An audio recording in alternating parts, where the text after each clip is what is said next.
In this video, we're going to talk about the standing calf stretch. Pretty common stretch, and I want to shout out my cousin Maria, who inspired me to do this video today. So I'm going to line myself on the wall, and as I do that, I'm trying to keep my hips square. I'm trying to keep my knee in alignment with my foot, and I'm trying to keep my foot in relative neutral alignment with the wall.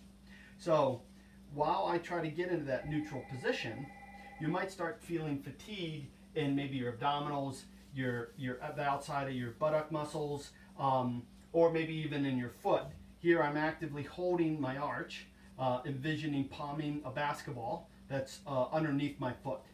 So once I get into that proper alignment, now I'm going to start to shift forward in order to try to put tension on the calf and the calf only. If I allow my arch to collapse, you actually might feel that tension more on the inside rather than on the calf itself. So instead of allowing that to collapse, I'm going to keep my foot active, and also I'm going to try to prevent that rotation of my knee collapsing inward. So I'm going to hold that outward as now I shift forward, squeezing both my butt cheek and also holding firm on the ground. Some of us are built a little bit differently, and so you might need to turn your foot a little bit outward or a little bit inward, relatively speaking, in order to make sure that you're staying aligned. So yeah, you can really take advantage if you have tile or hardwood floors on the ground as I have, which really kind of tells me if I am in alignment. So no matter where your foot is pointing, just make sure that you're not allowing your knee to fall out of position.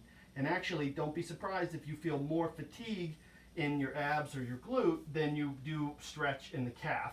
The stretch in the calf will come after those muscles are better at stabilizing the parts that shouldn't move while you're trying to stretch the thing that you want to move more. So after I hold this for 30 seconds to a minute, you can even add a variation where I'm going to try to rotate in place.